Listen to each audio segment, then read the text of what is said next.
and what impact that had on Chelsea as a football club. Now, Jamie, you've had some criticism from Chelsea fans because one of the first things that you suggested was that Manchester United should go for Thomas Tuchel, in effect taking advantage of the situation that Chelsea have found themselves in. What do you say to that criticism now?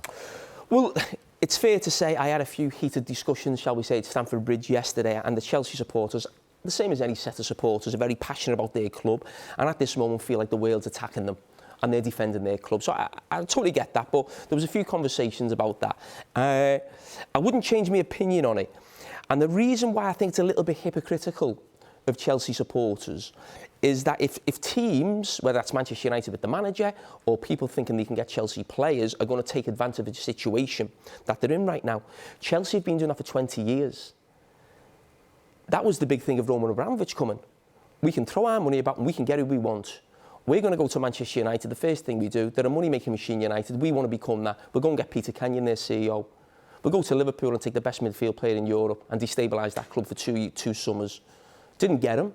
We'll get Ashley Cole, invincible, won everything at Arsenal. Yeah, we'll go and get him. We'll get caught tapping up, doesn't matter, we'll pay the fine. England flying at the time with Sven-Göran Eriksson. England manager, no, we want him as Chelsea man. Don't worry what he's doing with the FA or England. We'll have him, and we'll pay the fine, don't worry. We'll get caught with that. They win the Youth Cup every year, Chelsea, or they get in the final. Not because they've got the best coaches or the best academy. Because they go and basically take the best players from every sort of club within this country and relocate the family and give the dad a scouting job.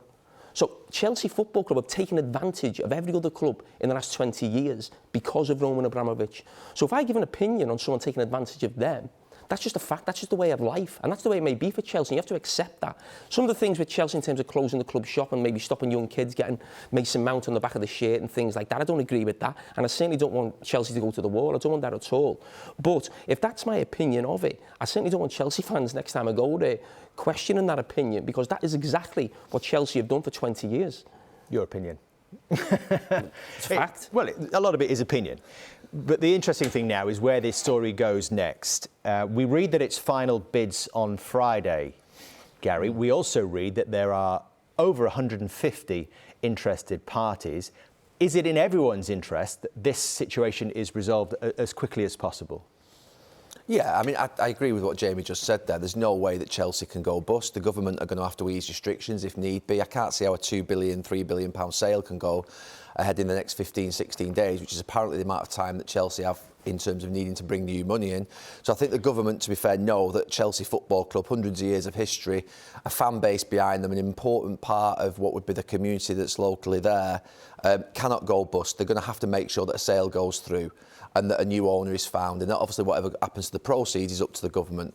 But it's a wake-up call. It's a massive wake-up call this last few weeks for football. It's a massive wake-up call for me.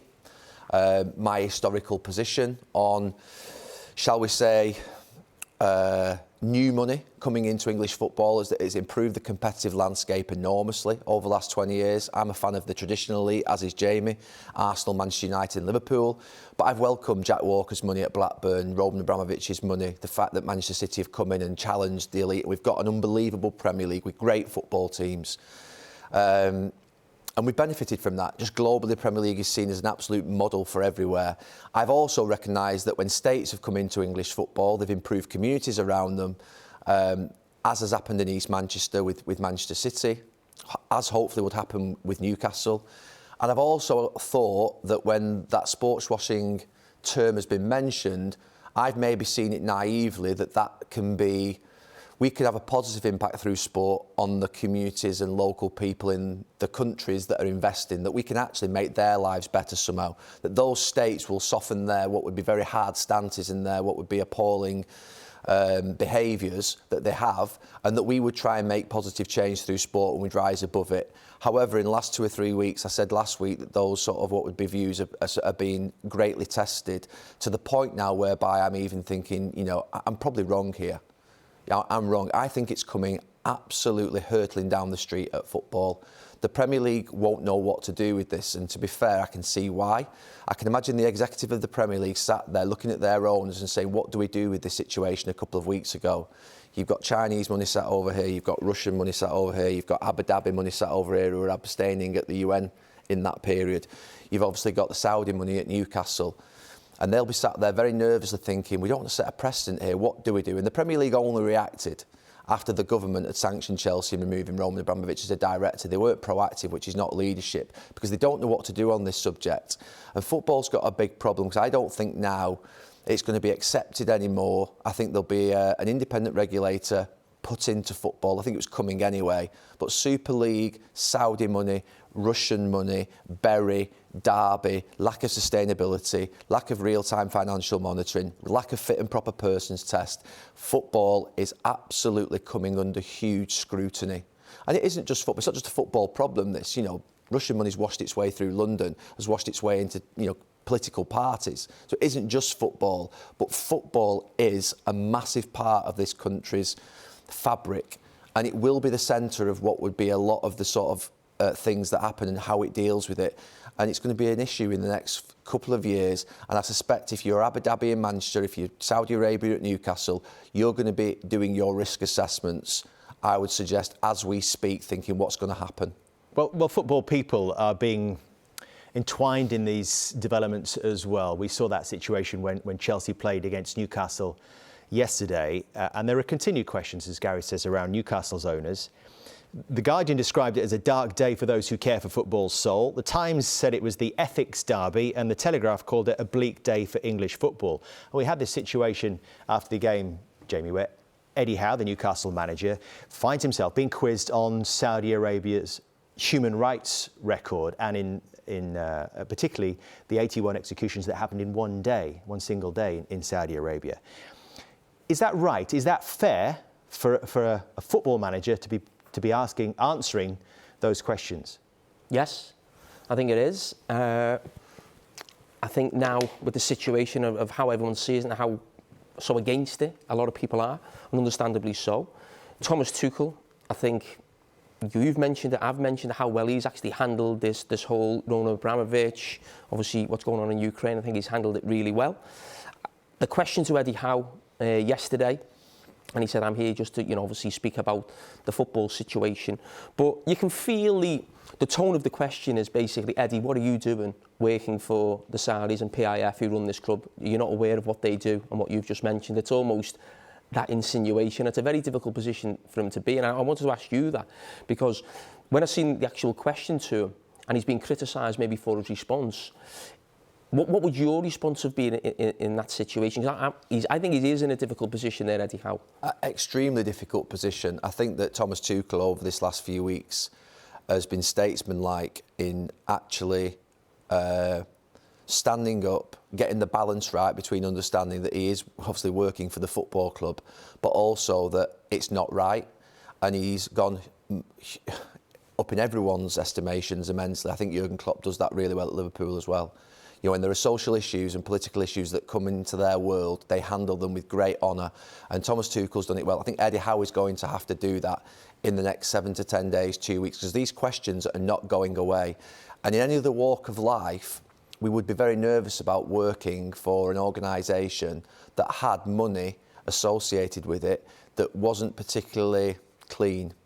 And footballers, if you like, over the last 20 years, been sort of, if you like, removed from that thinking that was sport, and we've got to rise above it, and we don't, if you like, accept the connection between sport and politics and sports washing. But we've seen with the FIFA World Cup and where it's gone, we've seen with the corruption in UEFA and FIFA over a period of 10 years, we've seen now, obviously, with what's happened with Russia, that, you know, sport is being scrutinised like you wouldn't believe. And it needs independence and it needs transparency. And that's why I think at this moment in time, if we're bringing it back to the Premier League, you know, it's too much for the executive of the Premier League at this moment in time. These are massive global issues that are hitting home on our doorstep. And Eddie Howe is having to deal with those. And he's not prepared to deal with those. I say he's not prepared. He's prepared from a media perspective, but he didn't take the job anticipating that he was going to be asked about these massive political and issues relating to a war or mass executions in Saudi Arabia. You know, he's a football person. But if you're a football manager now, you're going to have to stand up and answer those questions. And there's one thing's for certain, the journalists have to ask them. They have to ask those questions. And I have to say, Abu Dhabi, Saudi Arabia, that it's going to come to Manchester City's people soon. Pep Guardiola's going to start getting asked these questions because it isn't going away. And if in the next year or two, a regulator is brought in and it's found that you can't have state money in football in this country, they're going to have to potentially look back at what's happening in the last 15, 20 years, because there's already state money in this country. And that's something that's going to have to be looked at very closely, because it's going to set a massive precedent with what they do with Russia. We've touched on it there in reference to the journalists these are sports journalists asking these questions, but you think they should carry on doing it. And the cost for them often is abuse and hounding on social media, sometimes even worse, sometimes some pretty serious threats. But you think they should just carry on? The sports journalists have to ask the questions. Dave, we have to ask the questions. There was a time, Dave, 3 or 4 years ago where we tried to stay away from these massive social and societal issues and these global issues. We can't anymore. We can't sit on here with a global game, a global brand, with, ultimately sanctions being put on our big football clubs by what would be the government of this country, governments of other countries, and not comment on it. We have to be basically accountable. If you look at the top 6 clubs in this country, there's only probably Liverpool's owners at this moment in time that are popular with the fan base and haven't got any moral issues.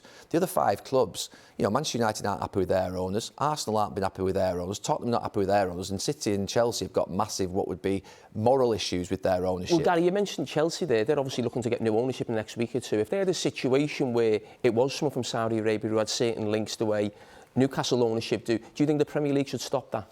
I think now there's been a headline today that there's been a £2.7 billion bid for Chelsea. We don't know whether it's true or not, from a Saudi media company. I would be amazed if that Saudi media company was allowed to buy Chelsea Football Club off the back of what's happened. And I do think there is something absolutely coming on top very quickly when it comes to fit and proper persons tests. It's not resilient, it's not independent, it's not transparent. We don't know what criteria or hurdles the Saudis had to jump through to get into this country. And I was supportive of them coming in, even though I would probably reassess that at this moment today because of what's happened in the last 10 days. All right, well, we'll see what happens with Chelsea. As we said, final bids expected